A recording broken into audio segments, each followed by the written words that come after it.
নমস্কার বন্ধুরা, 17 ফেব্রুয়ারি 2026 অর্থাৎ ২৬ সালের এ বছরের প্রথম বলয়গ্রাস সূর্যগ্রহণ সংগঠিত হতে চলেছে ১৭ই ফেব্রুয়ারি দুপুর ৩:২৮ এবং শেষ হচ্ছে ৫:৫৭।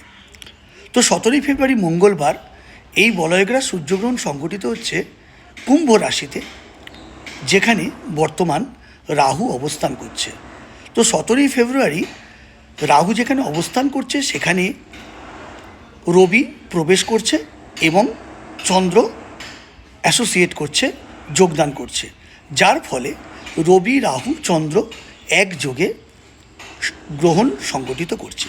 তাহলে এই যে বলয়গ্রাস সূর্যগ্রহণ তার ফলে যে সংগঠিত হচ্ছে, তার ফলে 12টি রাশির জাতক জাতিকাদের ওপর একটা ইম্প্যাক্ট পড়তে চলেছে।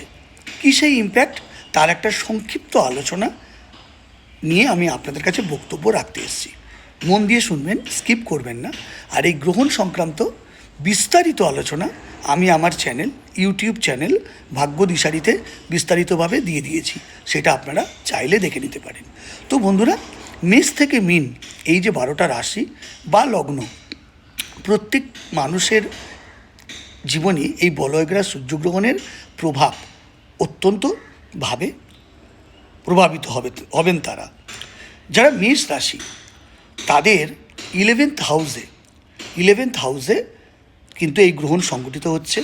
তাহলে সেক্ষেত্রে মেষ রাশি বা মেষ লগ্নের জাতক জাতিকাদের আয়ের ক্ষেত্রে প্রচণ্ডভাবে একটা পরিবর্তন আসবে।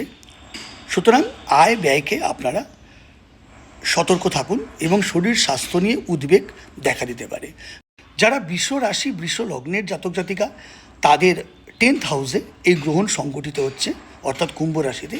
তাদের চাকরির ক্ষেত্রে, কর্মের ক্ষেত্রে এক আমূল পরিবর্তন হতে পারে, তাদের ট্রান্সফার হতে পারে, তাদের কর্মে বসের অসন্তোষ রক্তচক্ষু দেখতে হতে পারে, আবার পদোন্নতি হতে পারে, দূর জায়গায়, জন্মস্থান থেকে দূর জায়গায় ট্রান্সফারেশন হতে পারে।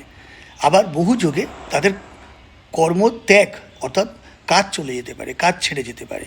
তো সতর্ক সাবধান প্রয়োজন। মিথুন রাশির ক্ষেত্রে তার 9th হাউস বা ভাগ্যস্থানে এই গ্রহণ সংগঠিত হচ্ছে। তার ফলে তাদের ভাগ্যের একটা পরিবর্তন দেখা যাবে। বিশেষ করে তাদের কমিউনিকেশন, যোগাযোগ ইত্যাদি তৈরি হবে। বহুল অংশে তাদের বিবাহের যোগ বা প্রেম সংগঠিত হবে, নতুন প্রেমের যোগাযোগ হতে পারে। 9th house